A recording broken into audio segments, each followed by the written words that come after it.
Welcome back to another lesson in Vedic astrology. Today I am going to speak about the moon.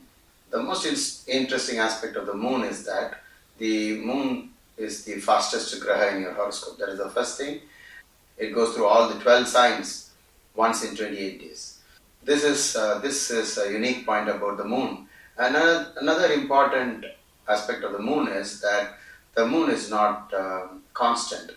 On a particular day it is not there, it is a new moon day, and then from there on it just starts growing bit by bit, and then after about 14 days you have the full moon, and then from full moon it becomes smaller and smaller as the days go by, and that is called the waning phase.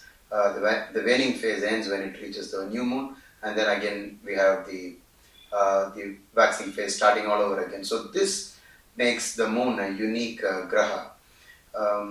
So even in Shakespeare's Romeo and Juliet, we have the statement by Juliet saying, "Do not swear by the moon, the inconstant moon." When it comes to the results of the dasha of the moon, the planetary period of the moon, Maharishi Parashara has always warned astrologers, saying that it gives unsteady results. It's not steady. It fluctuates in the same way that the moon fluctuates, and the dasha of the moon is 10 years, and he says only 50% of it can be good, and the remaining will be adverse, or it will be challenging, mainly because this is the very nature of the moon, despite the fact that the moon might be in a very good spot in your horoscope. So by looking at a horoscope, can you say whether the moon is waxing, which is also known as Shukla Paksha, or is the moon waning? It's also known as Krishna Paksha. Just by looking at the horoscope, is this possible? That is the topic of this video. So in this video, I'm going to teach you a very simple method by which you will know for sure that the moon in the horoscope is either waxing or waning. The sun actually moves once a month from one sign to another. So if the sun is here in one particular month, the next month it is over here. So for example, April 14th, the sun enters this sign and the sun is here. So let's say somebody is born between April 14th to May 15th. So you will have the sun here. Then suppose you see the moon here in any horoscope, like this.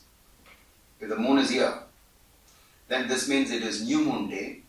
You can also remember it as no moon day, because you don't get to see the moon because the sun completely covered, it's so bright and you can't really see the moon.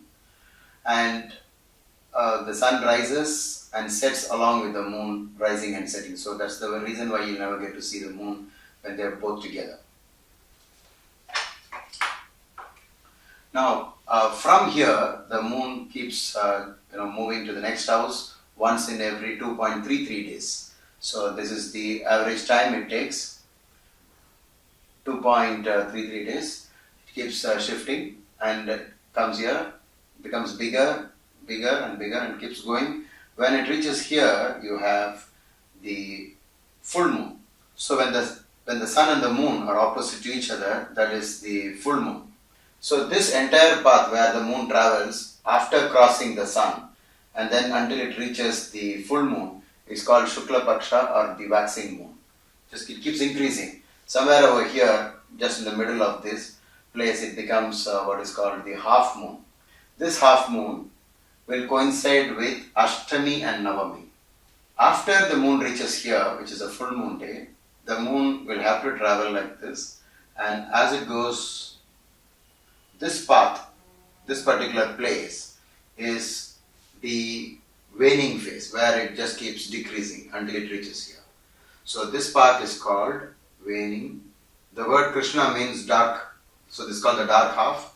Shukla represents the white or the bright, so this is the bright side and this is the dark side, also known as Krishna Paksha.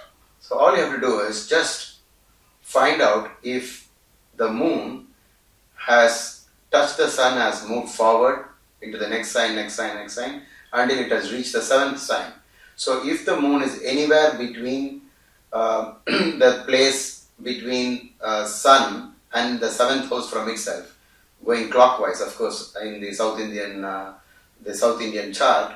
So if it is anywhere there, it is then the waxing moon, also known as Shukla Paksha. And if you see that the moon is anywhere between the seventh sign from the sun and up to the sun itself, it is in the waning phase. So it's very simple. But before I sign off, I would like to tell you that whether just by knowing whether the moon is in the Shukla Paksha or the Krishna Paksha will not allow you to know whether the moon is really strong or weak. If you're really interested in knowing the strength of the moon, the only way you can know is by doing the Shatbala, which is a very important thing. And nowadays, all the computer horoscopes will let you know what is the Shatbala of the moon. So it's very important. If in a horoscope you see the Shatbala of the moon is weak, and then it is also in Krishna Paksha, then that moon will really give inauspicious results.